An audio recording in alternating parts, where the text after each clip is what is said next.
Halo Sobat Jokpro, balik lagi bareng gua di sini, Billy Viali, tentunya di acara Ngobar. Ngobrol bareng episode 23. Dan tentunya pada hari ini kita akan membahas terkait dengan program Pak Jokowi paling sukses bagi masyarakat. Dan tentunya hari ini kita kedatangan tamu yang sangat spesial. Beliau adalah aktivis juga di komunitas Jokpro 2024. Dan langsung saja kita sambut Kak Sylvie Miranda. Halo Kak. Halo, selamat siang. Selamat siang, kita tos dulu. Ya. Apa kabar? Alhamdulillah baik. Sebelumnya thank you ya Kak, udah mau hadir dan menyediakan waktu datang di studio Jokpro 2024. Sama-sama. Pastinya lagi sibuk ya? Sibuk? Enggak juga. Enggak juga. Tadi ikut sober ya? Iya. Oke, jadi memang Kak Sylvie adalah salah satu pengurus juga di Jokpro 2024 chapter Jakarta Pusat. Kita akan ngobrol-ngobrol terkait dengan program Pak Jokowi paling sukses bagi masyarakat. Kak, boleh diceritakan dulu sebelum kita ngobrol terkait Kakak kenapa bisa gabung di Jokpro. Ini kesibukannya apa? Halo sahabat sober, kenalkan saya Sylvie dari chapter Jakarta Pusat. Kesibukan saya saat ini masih terbang, salah satu pramugari di airline swasta. Oke. Jadi Kak Sylvie adalah salah satu pramugari di salah satu penerbangan swasta lah ya, airline swasta.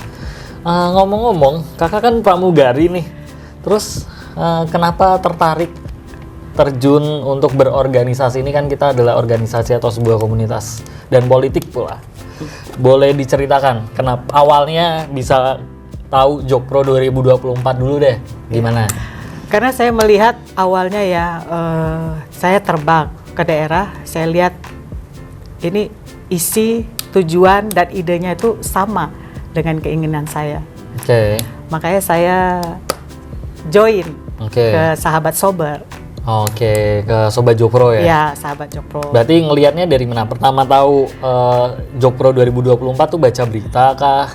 Baca berita. Oke, baca berita tuh. Waktu kakak masih flight ke daerah? Iya, khususnya daerah Papua. Oke. Jadi waktu itu kakak lagi flight ke Papua, terus kakak buka handphone, baca berita adalah Jokpro. Kalau nggak salah yang dibaca adalah deklarasinya Jokpro Papua. Iya, betul. Oke, siap. Ini beneran ya berarti ya? Iya, beneran. Lagi flight ke Papua, terus akhirnya baca itu lah.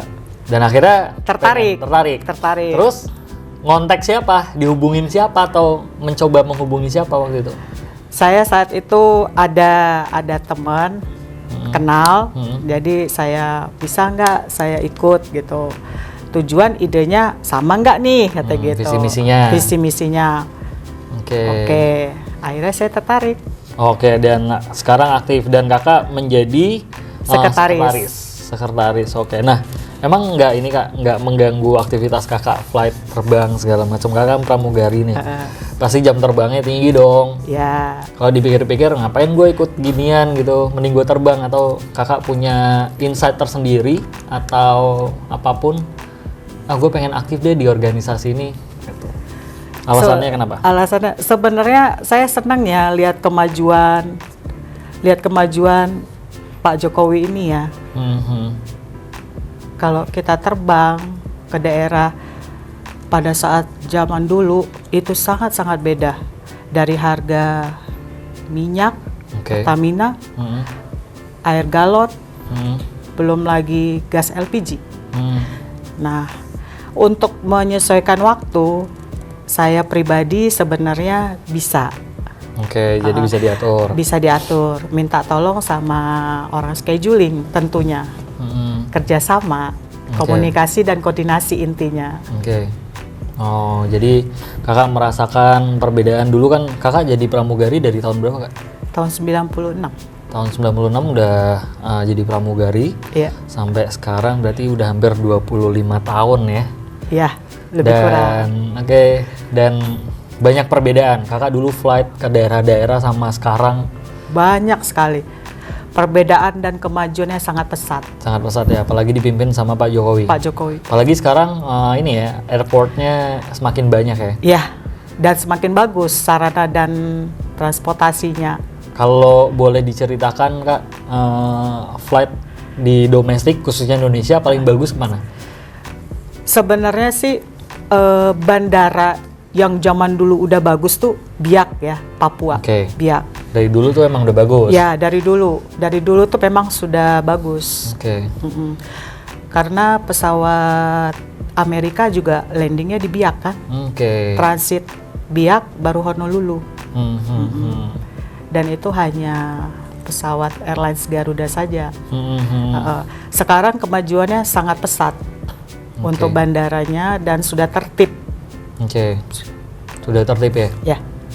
Nah, Kak, kalau berbicara terkait dengan bisnis penerbangan, ini kan kemarin COVID nih ya? Iya. Terus juga masih dipimpin sama Pak Jokowi. Nah, terkait dengan kebijakan-kebijakan beliau untuk kebijakan pemerintah khususnya mengatur penerbangan di Indonesia, Kakak kan pasti juga baca berita tentang layoff pramugari. Ini gimana Kak pendapatnya? Sebenarnya sangat turun drastis ya, turun drastis karena kita awal itu jadwalnya nih ya, turun drastis. Karena awalnya kan antigen, terus rapid, PCR. Nah suratnya itu pertama awalnya dulu kan PCR itu kan 1 hari, 3 hari, seminggu, balik lagi 1 hari karena mungkin dengan angka melonjaknya COVID, jadi 1 hari. Untuk saya pribadi sih sebenarnya saya lebih suka penerbangan domestik karena apabila terbang ke luar negeri kita akan diisolasi mandiri selama 2 minggu. Oke. Jadi Kakak lebih memilih untuk flight di domestik. Nah, Kak, program yang paling menguntungkan nih sebagai Kakak sebagai pramugari dan program yang mempermudah sekarang Kakak sebagai pramugari atau mungkin Kakak bisa melihat dari sisi kacamata penumpang. Dari zaman sebelum Pak Jokowi dan zaman Pak Jokowi menjabat, ada nggak signifikan perbedaannya? Misalkan dulu, dulu masih susah nih.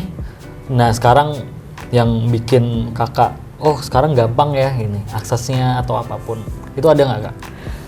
Sebenarnya akses yang paling signifikan yang terlihat itu BPJS Kesehatan dan Ketenagakerjaan. Oke. Sangat terlihat. Oke.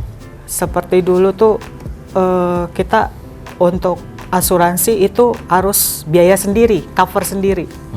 Tuh. Sekarang lebih banyak. Pakai BPJS. BPJS bisa, Kesehatan, Ketenagakerjaan. Oh emang dulu kalau jadi pramugari nggak ada cover BPJS ya? Hanya rawat inap. Oh asuransi swasta berarti? Iya. Udah gitu kita harus protect diri kita sendiri, asuransi kita. Oh sendiri, ya, mandiri. Ya. Dan sekarang Kakak menjadi pramugari, terus kemudian di zamannya Pak Jokowi, sekarang pramugara itu dapat BPJS. Ya. Kesehatan dan Ketenagakerjaan. Oke. Oh aku baru tahu tuh. Dulu berarti nggak di cover ya sama pemerintah ya? Dulu ada jabatannya ya, ada golongannya. Dan masa kerjanya itu harus dilihat.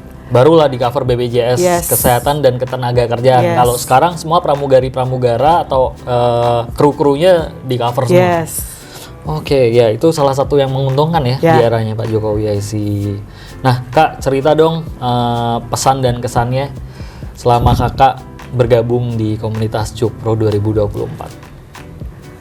Saya senang ya karena kemajuan yang sangat pesat, baik itu transportasi, terus pembangunan, infrastruktur, terus BPJS Ketenagakerjaan, kesehatan, sama UMKM ya khususnya. Itu berarti Kakak kenapa mau gabung ke sini karena itu alasannya sih. Nah, Kak, bagaimana pendapat Kak Silvi mengenai usulan bahwa Pak Jokowi akan menjabat menjadi presiden untuk 3 periode?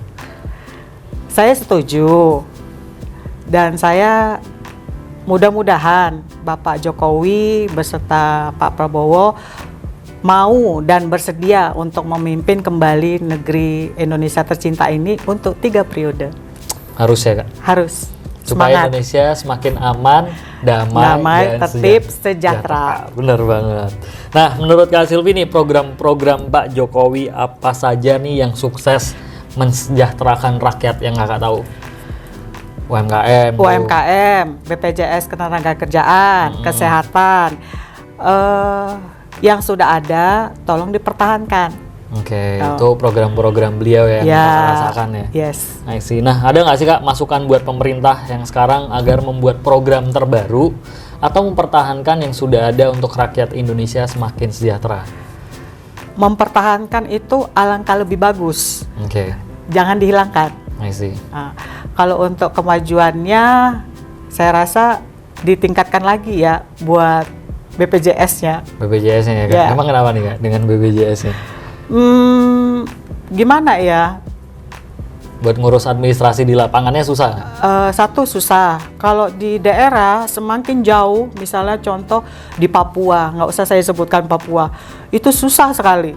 Saya mesti nunjukin ID, KTP, BPJS. Kalau nggak ada ID, lupa. Ini ID apa nih? ID pegawai. Oh, oke. Ya. Oh, Kakak sebagai pramugari maksudnya? Ya, jadi kita langsung diambil tindakan. Oh, oke. Pernah saya kejadian di Papua, lupa bawa ID. Saya bilang, "Dok, saya ini harus cepat loh dok." Ya Bu. Dan akhirnya saya telepon call center untuk kru. Selanjutnya cepat diambil tindakan. Untuk itu saya minta alangkah baiknya yang sudah ada UMKM, BPJS Ketenagakerjaan, Kesejahteraan itu dipertahankan, jangan dihilangkan Dan ditingkatkan lagi ya Kak? dan ditingkatkan lagi untuk kemajuan Benar. dan kesejahteraan rakyat Indonesia Di 2024 2024. dan seterusnya. Yes. Dan seterusnya. Nah, Amin. amin. Kak Silvi, pertanyaan terakhir nih dari Ya. aku. Ada pesan khusus nggak kepada masyarakat atau khususnya Sobat Jokpro, mengapa Indonesia perlu menjadikan Pak Jokowi sebagai presiden untuk ketiga kalinya atau 3 periode dan berpasangan dengan Pak Prabowo? Boleh disampaikan ke teman-teman. Karena Bapak Jokowi dan Prabowo adalah pasangan yang saya lihat adalah pasangan yang sangat serasi. Bisa menerima masukan dan inspirasi rakyat tentunya ya. Tuh. Dan Pak Jokowi itu orang yang mengayomi. Terus Pak Prabowo ini orang yang tegas. Jadi kalau digabungin cocok. Ya, Bu? Benar. Jadi buat Sobat Jokpro, kenapa harus pilih Jokpro atau bergabung di Jokpro 2024? Karena memang kita ingin merealisasikan imajinasi masyarakat ya. Iya. Masih banyak kok masyarakat yang cinta dengan Pak Jokowi, pengen maju lagi dan meneruskan, apalagi adanya IKN ya. Iya. Ibu kota negara yang baru yang udah disahkan kemarin. Di Kalimantan. Betul, di Kalimantan. Bakal sering-sering flight ke Kalimantan dong nanti. Khususnya Samarinda. Khususnya Samarinda. Siap. Nah, thank you banget ya Kak Silvi sudah meluangkan waktu berbincang-bincang di Ngobar episode 23 ini. Dan sebelum saya akhiri, kita tos dulu lah. Iya. Kita tos pakai gelas Jokpro. Oke. Biar santai Kak. Oke. Karena Kak Silvi adalah pengurus Jokpro 2024 chapter Jakarta Pusat, kita akan yel-yel Kak. Yeah. Seperti biasa kan yel-yel tahu. Jokpro Persatuan Indonesia, Jokowi yes, polarisasi no. Oke. 1, 2, 3. Jokpro Persatuan Indonesia. Jokpro Persatuan Indonesia. Jokpro Persatuan Indonesia. Jokowi yes, polarisasi no. Oke, thank you Kak. Thank you. Sampai ketemu lagi ya sama-sama di kegiatan Jokpro. Ya. Dan thank you banget Sobat Jokpro yang sudah menyaksikan Ngobar di episode ke-23. Jangan lupa untuk like, subscribe, dan selalu share konten atau channel YouTube Jokpro 2024. Sampai jumpa di Ngobar episode selanjutnya. Bye!